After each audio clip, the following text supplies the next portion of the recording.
Oke, kita punya setumpuk materi yang sangat menarik dari Anda hari ini.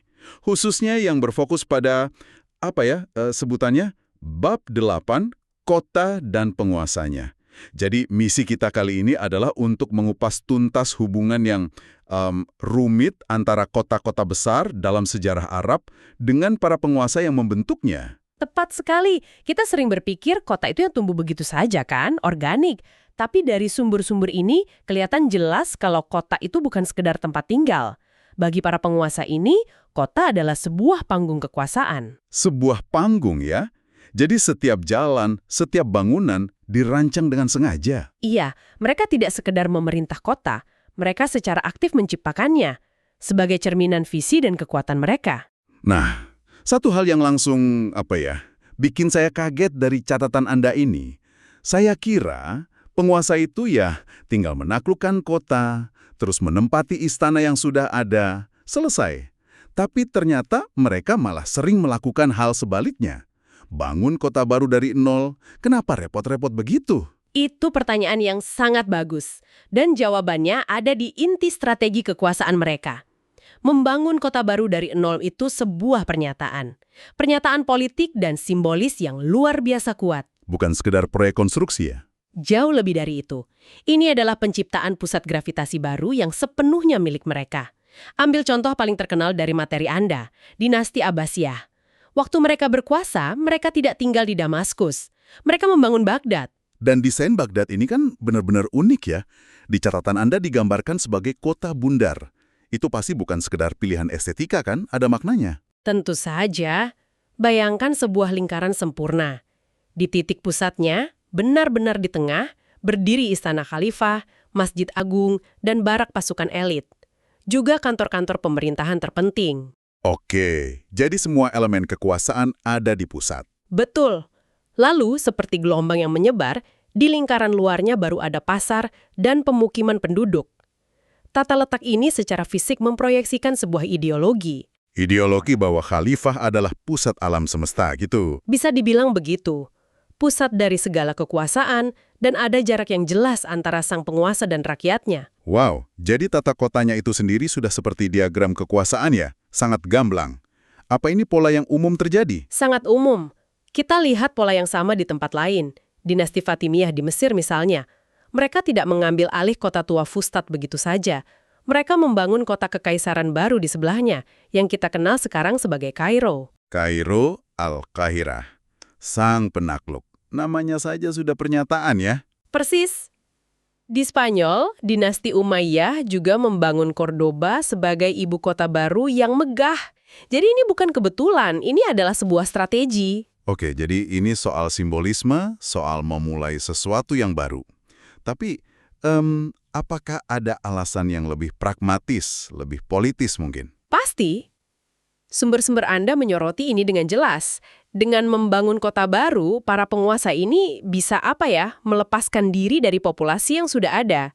Populasi yang seringkali punya loyalitas dan agenda politik sendiri. Oh, jadi untuk menghindari faksi-faksi lama begitu? Tepat. Abbasiyah misalnya, merasa tidak nyaman di kota-kota seperti Kufah dan Basrah. Penduduk di sana sudah punya faksi-faksi politik yang kuat, sering memberontak. Dengan membangun Baghdad, mereka bisa memulainya dengan lembaran bersih. Oke. Jadi mereka bangun kota baru untuk mendapatkan kontrol penuh. Tapi ironisnya, begitu kotanya jadi, dari apa yang saya baca, mereka malah membangun istana yang terpisah. Jauh dari pusat keramaian. Kenapa lagi-lagi ada pemisahan ini?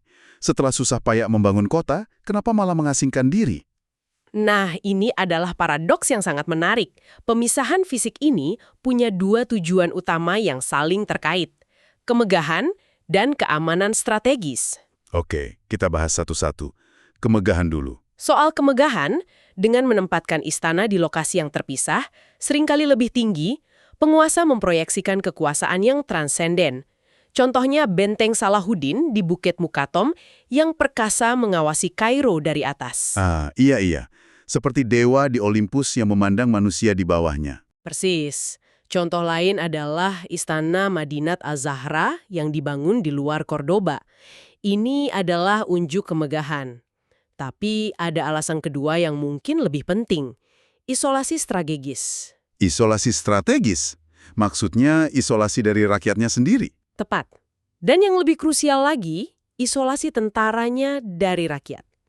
Dengan menempatkan barak dan istana di kompleks yang terpisah, penguasa memastikan pasukannya tidak terlalu banyak berbaur. Mereka tidak mau tentaranya punya teman pedagang atau terpengaruh oleh keluhan warga kota. Jadi loyalitas tentara harus 100% ke penguasa, tanpa ada pengaruh dari luar. Betul. Dengan cara ini, loyalitas tentara hanya tertuju pada satu orang, sang penguasa. Sumber Anda menyimpulkannya dengan sangat baik. Pengasingan adalah ekspresi kekuasaan sekaligus isolasi strategis. Oke, jadi kita punya gambaran penguasa yang bisa dibilang duduk manis di bentengnya yang terisolasi. Sementara kota di bawahnya terus berdenyut dengan kehidupan ekonomi. Tapi kan dia nggak bisa hidup dari pemandangan indah saja, dia butuh kota itu. Sebenarnya, seberapa besar ketergantungan mereka satu sama lain? Sangat besar. Ini hubungan simbiosis yang penuh ketegangan. Pada dasarnya, mereka ini saling membutuhkan. Penguasa butuh kota untuk, katakanlah, 3 hal utama. Pertama, produksi. Produksi seperti senjata dan perlengkapan tentara. Benar. Senjata untuk tentara, perabotan mewah, dan perhiasan untuk istananya. Semuanya dibuat di kota. Kedua, tentu saja, uang. Pajak. Pajak rutin, bea cukai, dan terkadang pungutan khusus saat darurat. Para pedagang kaya di kota itu fungsinya seperti cadangan keuangan penguasa. Dan yang ketiga, yang sering dilupakan, adalah sumber daya manusia. Maksudnya? Penguasa butuh kalangan terpelajar, para ulama, untuk diangkat menjadi hakim, juru tulis, dan pejabat sipil yang menjalankan birokrasi. Mereka semua datang dari kota. Oke, itu dari sisi penguasa. Lalu sebaliknya, apa yang didapat kota dari penguasa yang jauh ini? Kebutuhan kota juga sangat mendasar. Yang paling vital adalah keamanan.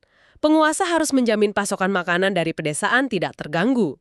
Dia juga harus mengamankan jalur-jalur perdagangan dari perampok. Karena tanpa itu ekonomi kota akan mati. Betul sekali. Lalu dia juga yang menjalin hubungan diplomatik dengan negara lain. Dan tentu saja, menjaga ketertiban umum di dalam kota. Jadi ini benar-benar tarian ketergantungan yang rumit. Penguasa butuh uang, tapi kalau pajaknya ketinggian bisa rusuh. Pedagang butuh aman, tapi nggak mau ditindas. Bagaimana keseimbangan yang rapuh ini dijaga? Salah satu kartu pengaman penting yang dijelaskan dalam materi Anda adalah peran penguasa dalam sistem peradilan, melalui sebuah institusi yang disebut mazalim. Tunggu dulu. Penguasa yang sengaja menjaga jarak ini, yang mengisolasi dirinya di benteng, tiba-tiba mau turun gunung dan dengar keluhan rakyat. Kedengarannya agak kontradiktif. Apa untungnya buat dia? Justru karena dia terpisah, sesi mazalim ini jadi sangat efektif. Ini adalah sesi pengadilan publik di mana penguasa secara pribadi mendengarkan keluhan rakyat, terutama keluhan terhadap para pejabatnya sendiri. Oh, jadi dia mengadili anak buahnya sendiri di depan publik. Tepat, gubernur yang korup, pemungut pajak yang sewenang-wenang. Dengan melakukan ini, dia menunjukkan bahwa keadilan tertinggi datang langsung darinya, bukan dari birokrat di bawahnya. Ini adalah langkah politik yang sangat cerdas untuk menjaga stabilitas. Semacam belusukan versi abad pertengahan ya, tapi dengan tujuan yang sangat politis. Luar biasa. Oke, kita sudah bahas hubungan penguasa dan kota dari atas ke bawah. Gimana kalau kita lihat dari dalam kota itu sendiri? Kalau kita jalan-jalan di kota seperti Fez atau Kairo zaman dulu, rasanya seperti apa? Sumber Anda memberikan gambaran yang sangat hidup. Kota-kota ini bukan satu entitas monolitik. Mereka terbagi-bagi menjadi beberapa kawasan atau perempat, yang seringkali punya gerbangnya sendiri. Gerbang-gerbang ini ditutup pada malam hari demi keamanan. Wah, jadi kayak klaster-klaster perumahan modern ya, tapi versi abad pertengahan. Masing-masing punya gerbang dan fasilitas sendiri. Betul. Dan setiap kawasan ini relatif mandiri. Di dalamnya ada fasilitas penting. Pasti ada tempat ibadah lokal, masjid kecil, atau gereja dan sinagoga. Ada pasar kecilnya sendiri, disebut suwaika, tempat orang membeli kebutuhan harian. Dan satu lagi yang sangat penting adalah pemandian umum atau hammam. Hammam. Itu bukan cuma tempat mandi kan? Saya baca itu lebih seperti pusat sosial. Tepat sekali. Hammam adalah tempat orang bertemu, bertukar gosip, membicarakan bisnis, bahkan mengatur perjodohan.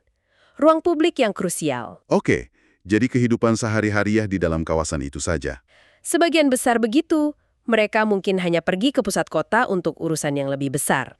Dan pusat kota ini, jantungnya, bukanlah istana penguasa yang letaknya jauh itu. Bukan, jantung kota yang sesungguhnya, menurut sumber-sumber ini, adalah denyut nadi kembar dari Masjid Agung dan Pasar Utama, atau SUK.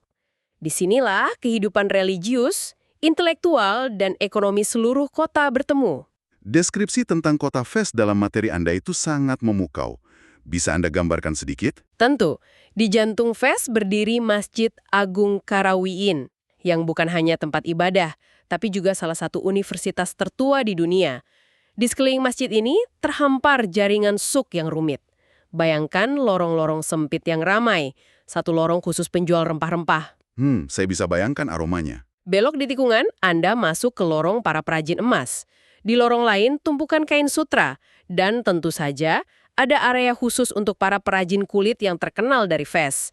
Ini adalah ekosistem urban yang sangat hidup. Benar-benar sebuah kota yang hidup, yang energinya datang dari pasar dan pusat ilmunya bukan dari istana di kejauhan.